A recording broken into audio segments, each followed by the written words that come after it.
Seizing this best of moments, extremities for God's opportunities. This is your daily PTRM devotion.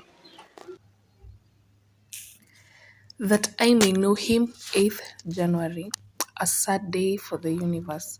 Wherefore, as by man sin entered into the world, and death by sin, and so death passed upon all men, for that all have sinned. Romans 5:12. When our first parents were placed in the beautiful Garden of Eden, they were tested in regard to their loyalty to God. They were free to choose the service of God or by disobedience to all themselves with the enemy of God and man.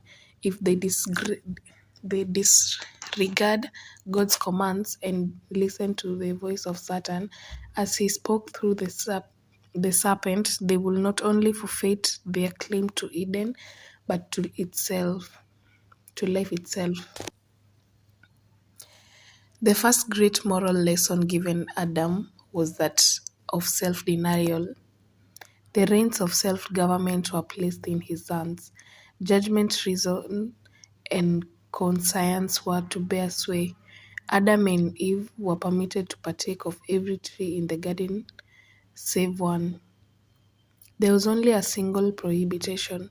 The forbidden tree was as attractive and lovely as any of the trees in the garden.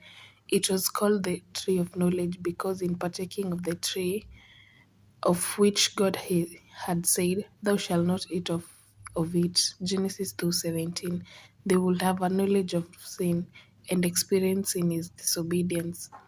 With that intense interest, the whole universe watched the conflict that was to decide the position of Adam and Eve. How attentively the angels listened to the words of Satan, the originator of sin, as he sought to make none effect the law of God through his deceptive reasoning. How anxiously they waited to see if the holy pair would be deluded by the temper and yield to his arts. They asked themselves, will the holy pair transfer their faith and love from the Father and Son to Satan? Will they accept the falsehoods as truth? Adam and Eve persuaded themselves that in so small a matter as eating of the forbidden fruit, there could not result such terrible consequences as God had declared.